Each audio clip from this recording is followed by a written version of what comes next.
The Winter Latina Show. Hosted by IDM.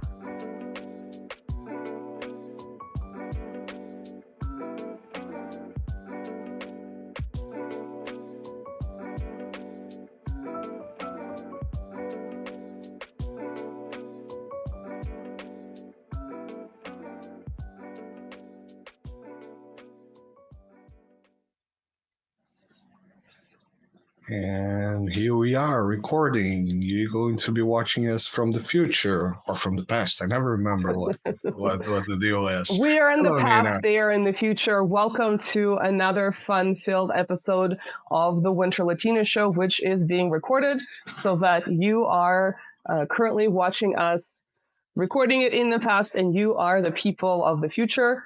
But hopefully we won't take too long to release this one. And in this episode, I will tell you another story. And Marcelo doesn't know the story, so I'm kind of curious as to what his thoughts and opinions are, and of course, your opinions as well.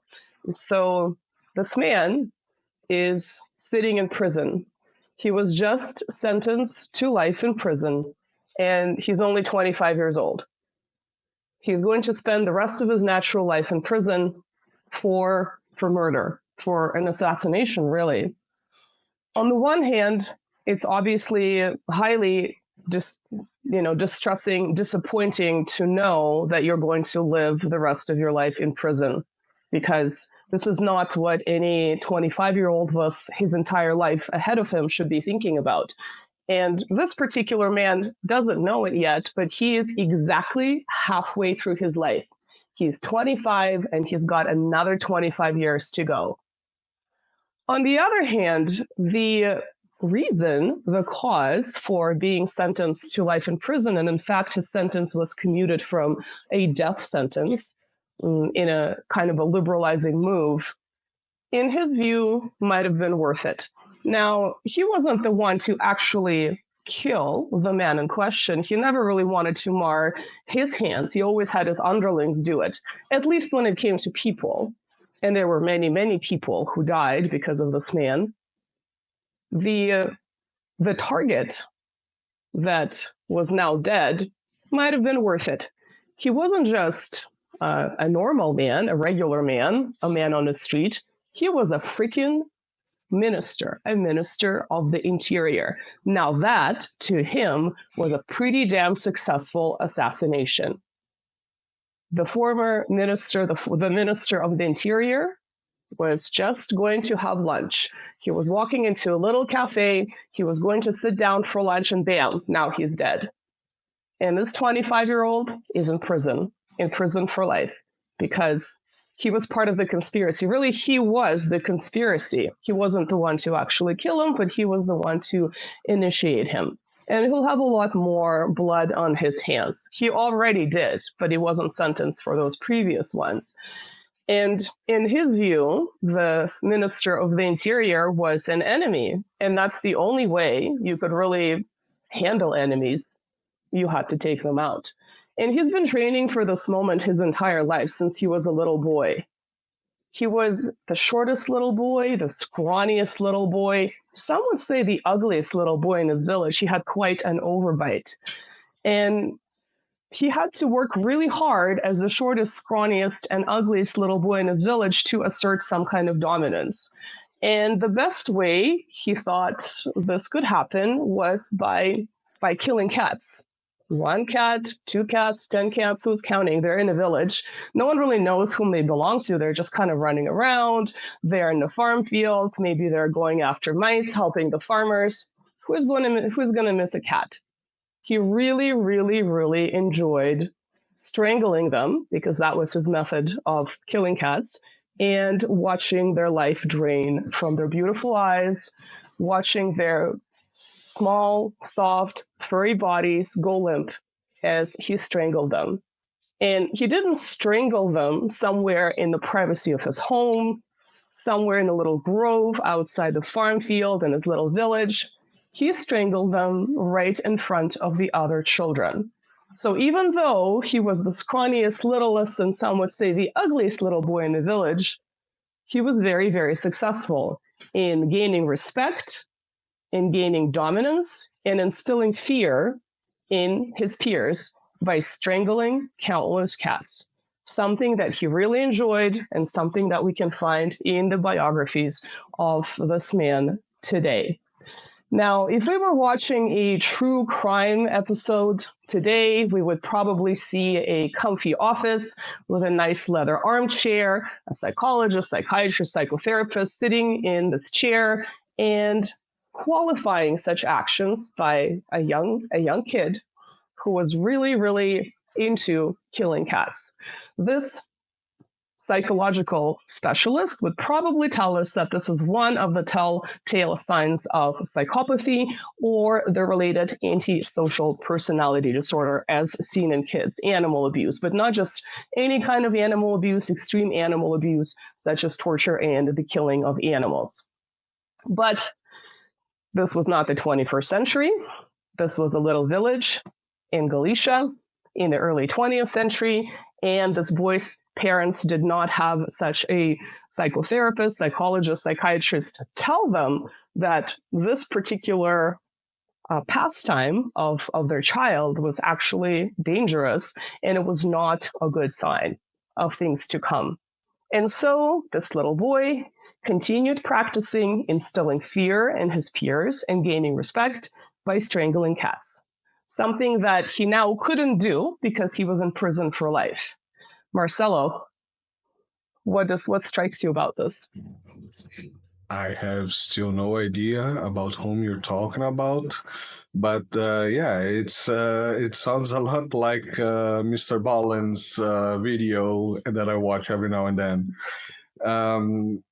But yeah, since you say you talk about Galicia, I would imagine there is something related to Ukraine and to some Ukrainian movements.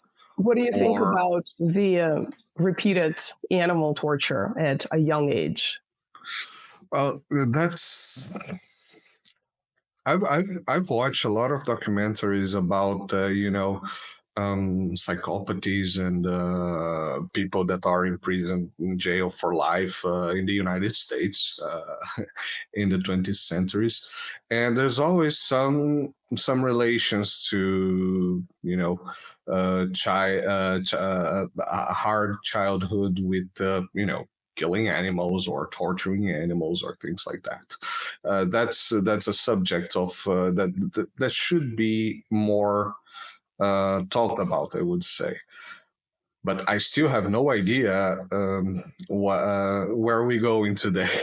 Sure, and this is why I brought it up, because it's something that is quite common to be mentioned on true crime documentaries.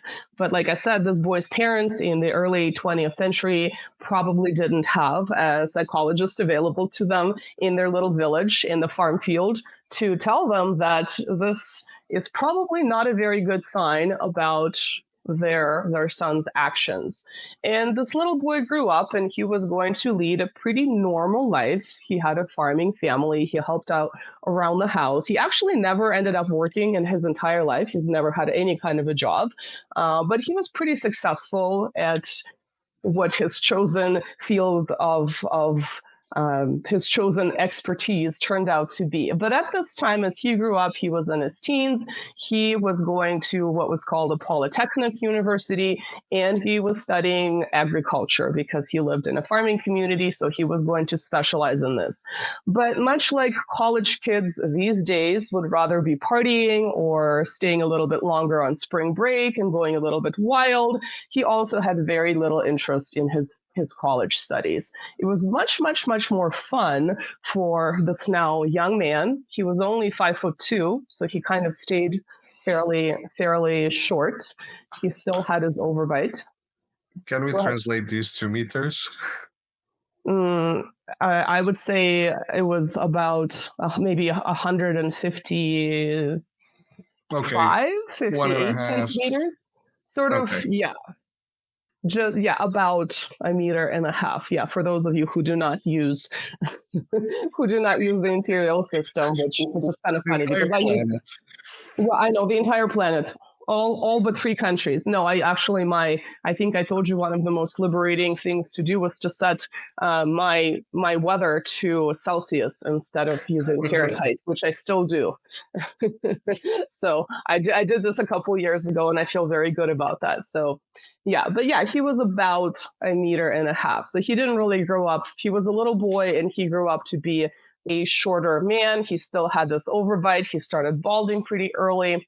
So he wasn't the most aesthetically pleasing leader, even though he became quite the leader. So as he was extremely bored by studying agriculture, instead of partying like today's college kids do, he had another activity that he found really fun, and that was terrorism. So he and his underlings would engage in something like blowing up a post office or killing teachers. I mean, these weren't the teachers that were necessarily teaching his classes, but this was the teachers that were really working to improve the relations between the local Ukrainian and Polish population.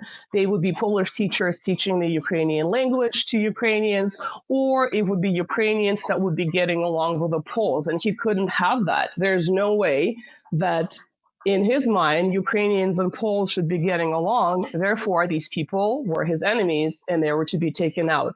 Much like a few years later, he was in charge of the conspiracy to take out the Polish Interior Minister, Piracki, because this minister was working to create reasonable relations with equal rights for both the Polish and the Ukrainian population in Galicia. Therefore, he was an enemy, and he was to be taken out. This young man was dreaming of a glorious, glorious Ukraine. Of course, he's never, ever set foot in Ukraine, not in his entire life, but he always dreamt of it from afar. Galicia was, of course, not part of Ukraine. Ukraine was somewhere far away in the Soviet Union. But he always idealized Ukraine, and he could not stomach the idea that Poles and Ukrainians in his area that was at the time controlled by Poland, and previously it was controlled by the Austro-Hungarian Empire. He could not stomach the idea that they would get along. And much like he practiced on killing cats when he was little, he started engaging in more serious acts of terrorism, like going after teachers, or at that stage in his life, culminating in the assassination of this minister of the interior, who, by the way, was not an old man. He was only 39 years old. He was very promising. And like I said, he was trying to improve the sometimes difficult inter-ethnic relations in that particular region. But that wasn't the only enemies that this young man was going to take out. Obviously, at that stage, at 25 years old, he kind of assumed that he was just going to spend his entire life in prison. But just a few years later, 5 years later, a savior came to the region. He was Austrian. He had a little mustache, and people called him the Führer. You can probably guess who that savior is. I believe this guy's a painter, if I'm not mistaken, Yeah, right? I think that was his earliest profession. He was a painter. So the Führer's Something like that. this was 1939. The Führer's troops overran this area as they took over Poland and Galicia, that was controlled by Poland. And this young man, who was now heading towards the age of 30, was freed. And he was viewed to be as being very, very useful to his savior, the Austrian with a little mustache. The young man, whose name was Stepan Bandera, was a leader. He became the leader of the organization of Ukrainian nationalists that had connections to other organizations, such as the Ukrainian Insurgent Army during World War II. And Nazi Germany, at least initially, considered him to be very useful. Now, in their view, they wanted to use these Ukrainians in their troops as one of the sort of creating battalions specifically to operate in the parts of then Soviet Union that were They're under Nazi control, but some of them, of course, as they were heading eastward, were controlled by the Red Army, and this was where the battles were taking place during the course of World War II. But from the standpoint of Stepan Bandera and his underlings, he wanted to use the Germans in turn for his own purposes. For instance, to have sort of a final showdown with the local Polish population. And in some ways they did by engaging in all kinds of atrocities and massacres with a civilian death toll, tens of thousands, hundreds of thousands. And these were not just ethnic Poles, there are families that were mixed, Polish-Ukrainian families, or Ukrainians that were deemed to be friendly toward the Poles. So in Bandera's eyes and the eyes of his underlings, these people were enemies, and much like the cats from his childhood, much like the teachers of his youth, much like the Interior Minister of Poland, they were all enemies, and the only way to deal with enemies, in his view, was to take them out. And he's been training for this his entire life. So the Germans pretty quickly realized that their local underlings with the Ukrainian insurgent army, the battalions like Nachtingall, and the Organization of Ukrainian Nationalists, B, that was run by Bandera, they were much more brutal than Nazi Germany was itself, which is kind of shocking to think about. And in fact, one of these battalions was quickly reorganized and actually sent into Nazi-controlled Belarus because of how brutal they were. And they were really kind of not doing what Nazi Germany wanted them to do. So they're sort of using each other in this particular context. And pretty quickly, both the German Abwehr and sort of the inner higher-ranking party circles of Nazi Germany considered this young man, Bandera, a thug. They perceived him as a thug. They were still funding these organizations, much like NGOs are funded today, and much like, so Bandera, in a sense, was sort of a foreign agent, and much like NGOs are funded today, sometimes people overstep boundaries and they steal money, and that's exactly what Bandera was doing. He was basically engaging in theft. He was stealing Nazi German money for his own purposes. And this money ended up in a Swiss bank. So once Nazi German officialdom realized how much money their little friend had stolen from them, they actually arrested him, and his charges was essentially something that could be comparable to theft or money laundering, like really a white-collar crime, in addition to all the thuggish behavior with not only the extermination of the local Polish and Ukrainian Pole-friendly population, civilians, but also instigating massacres within the ranks of his own organization as a way of fighting for power and staying in power.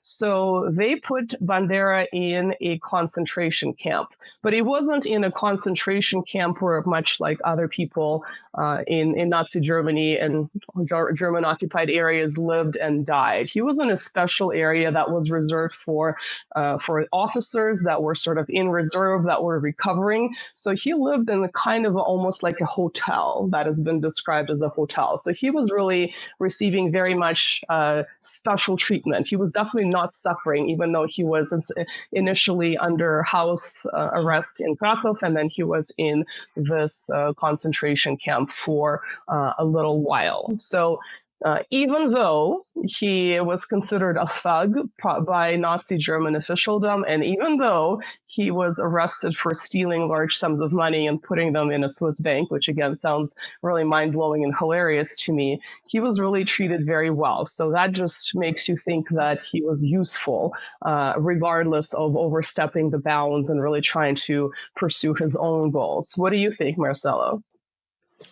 Well, I think, as I mentioned, well, first of all, when you start talking about Galicia, the first thing that came to my mind was the flagman. So I was already kind of waiting for it, but not sure at some point. And flagman because bandeira in Portuguese. Sure. And Spanish, I believe, as well, right? Isn't it? Spanish, yes, like Antonio. Yeah. And But yeah, as I was mentioning before, I think it's interesting for people to understand that um, in psychology, when you go to therapy or things like that, what the profession is doing is trying to unlock things that in your mind are locking. I mean, your behavior is locked by some things on your mind that you yourself does not go forward.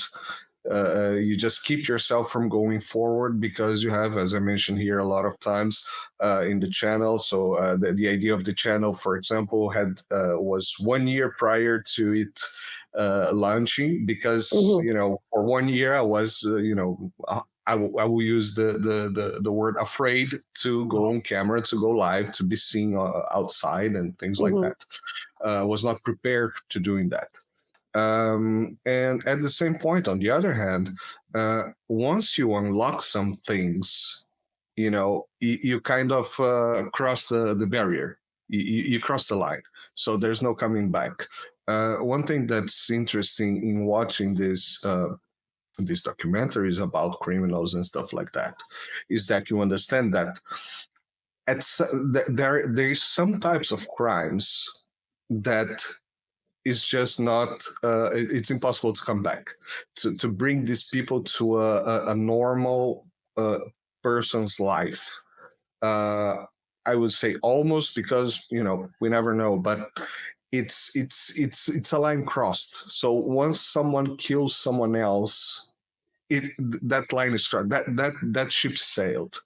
Okay, so the person may live the entire life without doing it again, but it may come, once it's done, well, I already did it, why not again? Stuff like that. And as you tell the story of the guy, so he not only crossed this line, very young with animals, and who knows what, a Exactly. We don't small know if city. there were other things that were not documented, because this is a village in Galicia, Yeah, farming farmlands kids in the strong. early 20th century. So we don't really know if there were any children, like his peers, that may have Exactly. disappeared as well, and there was practice on them too. But I think it's Exactly. interesting, like when you say crossing the line, I think it also depends on what it is, because you could say that obviously murder is not just morally wrong, but it's illegal. But you can also say we understand when, let's say, there is like a drunken bar fight and someone goes too far. It's wrong, it's bad, it's criminal, it should be that punished. But we can kind of that's understand. unwilling. Right. That's We can kind of unwilling. That's understand how something like happens. that happens. When you think about the premeditated enjoyment of killing Hmm. helpless, beautiful little kittens, it's almost like a meme. Like, it's kind of hard to imagine that a child would be doing this repeatedly. And that this is something that would make it into biographies about this man. So it's documented in some shape or form. And now, of course, some of his biographers would try to explain it away by exactly as I was presenting it, that enemies need to be dealt with, and this was his practice. But a psychologist would, or a psychiatrist, right, would use a very different type of metric to describe something Hmm. like this. And then I think we're sort of deep into the question of nurture nature, because on some of these crime shows, they talk about a difficult upbringing. They may talk about some kind of childhood abuse that these children may have suffered. But in other cases, these families seem to be fairly regular. Nothing really awful happens in them. And nonetheless, these children do something like that. And so then the question is there something more about the nature of this person? And of course, we can really never know, I think, at this stage. It might be something that is triggering in the environment to someone in one environment that would not be triggering in another environment. But there's definitely that underlying question, right? So I think it's pretty fascinating to see a man who is considered these days to be a hero of Ukraine. And this was way before even the 2013, 2014 regime change. He was sort of canonized in the Ukrainian national canon of heroes, that this would be the kind of person that would be chosen.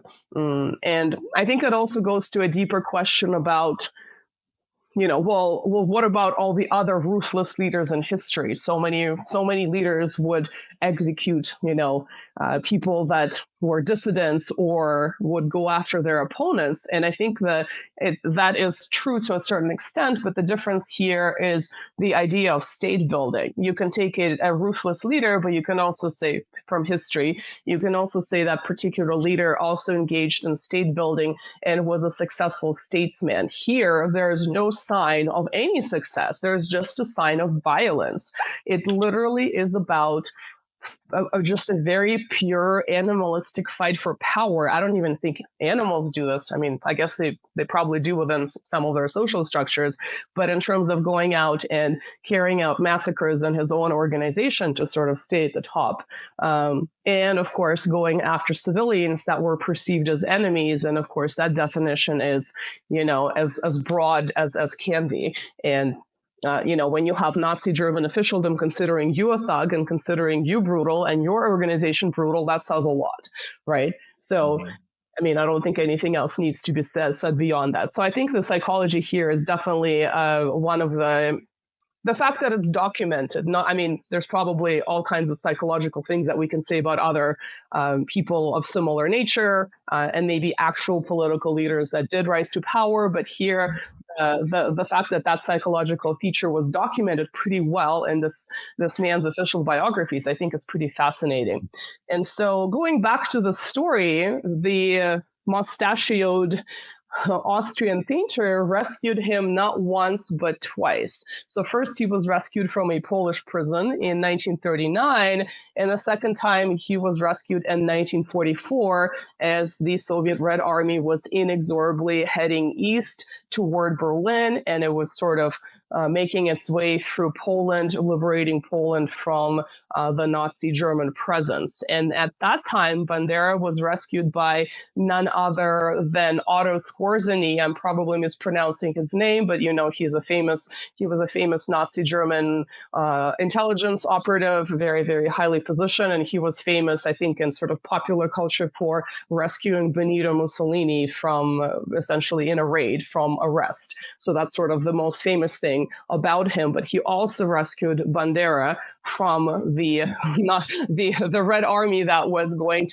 coming into that area, and Bandera probably wouldn't have had a very good time had they made their way to where he was housed. So that again says the fact that the mustachioed Austrian painter rescued him not once but twice in 39 and in 44, despite him being considered a thug, despite him stealing all this money, he clearly was very important.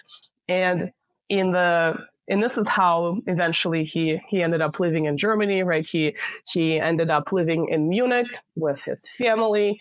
And by then, in the aftermath of World War II, he became important to the Anglo-American intelligence agencies precisely because of his wartime connections and his perception and his status as the leader of this organization or being linked to other organizations as well. And that's, in that context, he would have been very useful as someone who was an anti-Soviet figure. And obviously, Ukraine was part of the Soviet Union. So he lived in Munich with his family for many years. At that stage, for people who did not know that he had this trail of blood and mass murder, starting from Katz and ending with not just the Minister of the Interior, but also all of the civilians that were massacred in Berlin and in other places, and the teachers that were killed when he was just going to college, to university. If they were to just see him, they would probably think of him as this sort of dignified Asian bureaucrat. So, he was still 5'2", about 1.5 meters, right? He had a little bit of a pot belly. He was balding. He's had his overbite. He had his children. He would go vacation and go skiing in the Alps, like a very, very typical lifestyle of someone living in Europe, in Germany in the 1950s. So from the outside, he looked like a completely, almost a boring bureaucrat who was just, leading a normal life. And still, He never worked. Remember, he never worked a day in his life other than helping out his family, on the farm as a child. So that's also very interesting. Where is the money coming from for that particular dignified aging bureaucrat lifestyle? And in a twist of fate, much like the Minister of Interior that was assassinated in 1934 as he was sitting down to eat, one day, Bandera was coming home with a nice little grocery bag of tomatoes and some other vegetables. He was going to make a salad. He was going up the stairs in his building, and his death was descending down those stairs in 1959. So in kind of a cyclical manner where history repeated itself and maybe a little bit of a poetic justice, he too was assassinated without being able to eat his delicious salad, much like Minister Piratsky was unable to eat his lunch due to being killed. And he was assassinated by Stashinsky, who was a KGB agent, and some would claim that he was a little bit of an unwilling KGB agent. He was kind of forced into that particular position. But nonetheless, he successfully assassinated Bandera in Munich exactly 25 years after he was imprisoned for killing the Minister of the Interior of Poland at the time. And there's the question of whether it's worth assassinating someone who was a brutal leader, some would say a mass murderer, and then making him into a bit of a martyr for at least his followers, whether it was worth doing that. But that's what happened. And I think that's a question, that's a question for you. I don't know if I can really answer this question. This is something that happened under Khrushchev, obviously, between the end of World War II in 1945 and 1959. I mean, this took a long time to hunt them down. And as we know, Khrushchev ended up also a little bit later releasing tens of thousands of Banderites that were imprisoned because of, there was a difficult sort of maybe not difficult, complex political international context of improving relations with European countries that were on the other side of the Iron Curtain, and releasing these Banderites was sort of one of these gestures of goodwill. But of course, they were never rehabilitated ideologically. Remember, we talked about this before. They were just kind of released. They lived their lives. Some of them ended up climbing the political ladder within the Communist Party as sort of an instrument. And after the dissolution of the Soviet Union, they went back to openly engaging in the ideology they held or their family members earlier held during World War II, and sort of in hiding during that Soviet period. So that's another question. So obviously that Khrushchev period is very complicated. On the one hand, he had Bandera, assassinated. On the other hand, he released all these people in a very naive way, I would say, maybe even a stupid way. But I don't know. I guess that's a question for the audience and for you, whether going after someone like this is really worth it. Let's start front back. About Khrushchev, sometimes we put a lot of thinking on the symbol, and the symbol is the person on the top. So Khrushchev was the president at the moment, but perhaps this is unrelated. General presidents then, General Secretary. General Secretary, I'm sorry. So this is so in general we point to one top image, I would say, like that, or leader, and perhaps this is also inside the complexity of the system at the moment. Perhaps, who knows, maybe this guy just I found the guy that had my family murder, and let's do it. And it happens to be KGB, or, there can be also coincidences. So I'm not saying it was not an order by Khrushchev, but perhaps it also was inside the complexities of the system. So we have to finish these leaders. And whatever the president say, who cares? or the general, how do you The say, leader general of the commission, party, yes. I said the the general leader of the secretary. Well, just think of him as general the leader of the Communist Party of the Soviet Union. Yeah. as we see nowadays, for example, the three-letter agencies in the United States just taking steps without much knowledge of the political parties. Um, so I think this is just an observation about that. So I don't think Hmm. Khrushchev was doing a lot of damage already. Not sure he would be willing to do something, Hmm. in balance to that. So that's one observation. Well, it's The true. It's second, something that was set in motion before, obviously, like you're saying. If you think about it from that perspective, it's something that's been worked on since before he came to power. So yeah, from that perspective, it's it was, almost 15 years in the making. yeah. So the second observation, and I jumped one because I forgot what the question was exactly. But the second observation I had is that it's very interesting to pay attention to the facts that you mentioned. For example, that it was a short guy, a bold guy. You see the pictures. It was not a role model The of ones a that haven't beautiful. been edited, if you see the pictures that haven't been edited, looks quite Oh, different. it's Which, of even course, worse.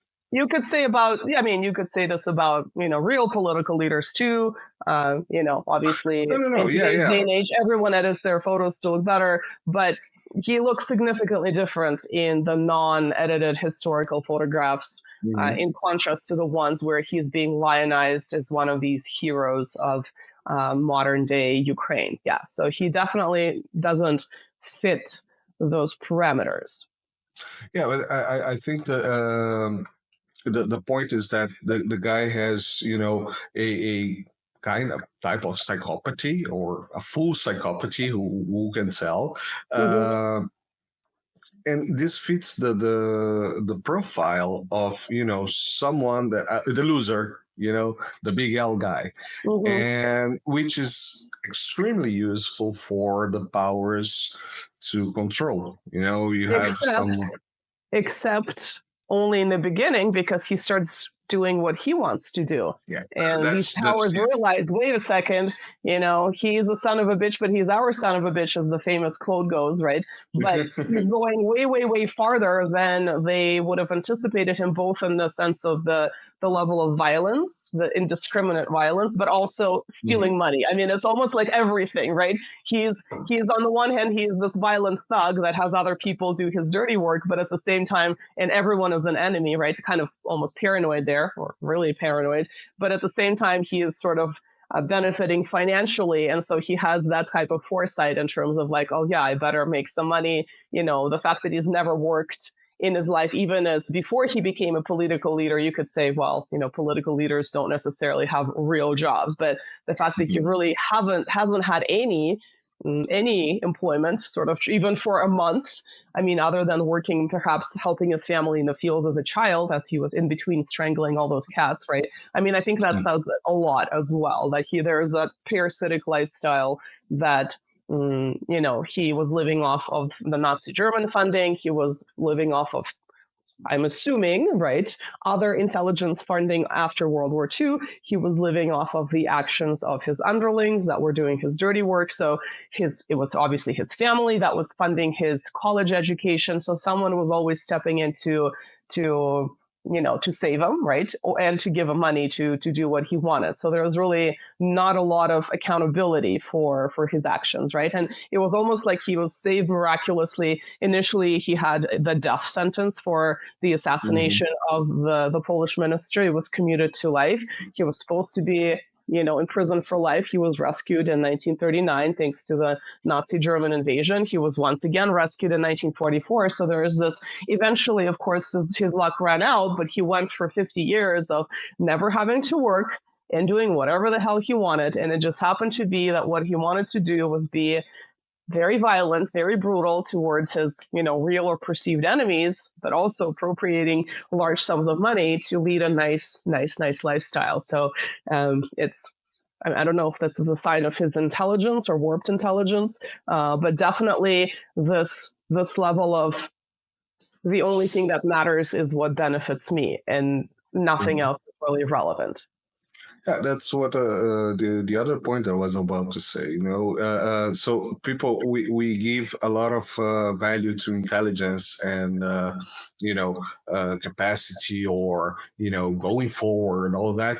But you see that people that are considered winners, the guys that make millions, the guys that become high rank or on government and stuff like that. Those people have something that are not nice about them. Like some level of psychopathy. I think every leader of a country, good or bad, Well, has it's to not have some necessarily level of psychopathy, but psychopathy. it might be some kind of in some cases, almost like selective empathy, and kind of like stepping over people's heads to get to a certain level of, let's say, the corporate world, for instance, or the political world. So yeah, there's definitely, it might not be like a full blown diagnosis on Yeah, the I don't mean on I don't mean that the, on the each and every one of them are strangling cats on the youth. Okay, but at some point they need to disconnect themselves from other human beings. Mhm. Even having hard decisions. Let's give a example of actual leaders. Having the decision to put to bring your country to war, even if it's to defend yourself. Mhm. That you're gonna Well, or the corporate your world decisions going to be laying off responsible. thousands of people, right? In the corporate world, the decision to do that and not having the human connection or as much of empathy as kind of a more of a regular person would, who is not in that position. Yeah, I think it definitely matters. But obviously, though, in those cases, I think the level of brutality here is quite significant compared to Sure. the type of leaders we're describing. So. As you say, the mustache man look at the guy, say, "Whoa, whoa, Yeah, whoa, whoa, calm whoa, this is a down, little dude." too much. We got to take this one battalion. We got to put it in Belarus in the Soviet Rare because they're a little crazy. They're trying to have their final showdown with the local Polish population. We don't want that. We want them somewhere else. They're a little crazy. So yeah, I mean, I think Exactly. that's very, very telling that too much violence for the Nazis is a kind of a very telling sign. But my question Plus, was whether it was worth to assassinate this man oh who's yeah, been kind of exactly. lionized as he So yeah, was killed by the KGB. I think this is an extremely important discussion that people should have more often, Hmm. because, as you say, this is a direct consequence from what happened. Was canonizing the guy, Hmm. becoming a martyr, becoming a Sure. hero. We have in Brazil. I always try to bring things to Brazil. We have in Brazil, you know, celebrated. Color revolutionaries Hmm. that are holidays in Brazil for these people, Hmm. and yeah, to a level it was a people's hero. We have Italy in Brazil. We have the hero of the Hmm. two words. Sure. What's the name of the guy? Yeah, there's statues here everywhere. I used to Hmm. call him, the bully of two words, because he went to Brazil just to make a mess. He Mm. went there, he made a mess, then he flew from Brazil. He was Italian, Garibaldi. He went to Brazil, he made a mess, then he ran away from Brazil with Anita, that became his wife, a Brazilian girl, Hmm. that he left to die here in Italy. She died from disease, being Oh wow. pregnant of his own Mm. child. Mm. And then he's celebrated here in Italy, but in Brazil, come on, dude, it was not a nice guy for us. Father of And the modern Italian state, but not not of and Brazil. Yeah. exactly, no, yeah, he's considered. And at some point, I think that people try to cover a little bit for him Hmm. because he is the father of modern Italy. Hmm. So yeah, he's responsible for that. Let's not dig too deep. We can go, but yeah, I think that the first consequence is that, yeah, you got martyrs and Hmm. not criminals, and Yeah. that's a But very I think bad. again, what you're describing though, if there was a level of state building yes, people overlook some, highly negative things about these individuals, but there's no state building in Bandera's case. There's just indiscriminate violence. I mean, that's sort of one of the key differences, that there was no interest in, it seems to be like there's no interest. There was just taking out his perceived enemies. So there was no higher systemic thinking in terms of creating the state that he supposedly fantasized about while never actually having set foot in, in Ukraine, which is also kind of an ironic feature of this. Yeah, of this story. But yeah, I think this is sort of a more general question that is, up for the audience. You guys always have really interesting insights, not necessarily things that I would think of first. So please share in the comments, but also we can maybe do another episode where we can discuss that in more general terms, which is kind of difficult, but I mean, we can try to do that. So let us know if you want to hear that. But yeah, that's the end of the story today. It's the information, in addition to, public records that are online, comes from the writings of Ales Buzina, who was a Ukrainian journalist, and he himself was assassinated in 2015 because he opposed the Maidan. So I really wanted to give credit to his sort of, I rephrased obviously what he had written, but some of this information comes from him, and I really wanted to credit someone who's now been, who he himself was assassinated in the aftermath of what was called the Revolution of Dignity. So sort of assassinating the best people who were trying to create environment where people got along, and amplifying those who went after everyone else, much like Bandera did in his time. I think was also very, very, very telling. But yeah, thank you for watching. Hope you like this occasional storytelling format. Of course, these are real events that we are describing, and we'll see you in the next episode. Bye. Remember to like, share, and subscribe to the channels, and comment if you like, if you don't like. So see you next time. See you, Nina. Thanks, guys. Ciao, ciao. Bye.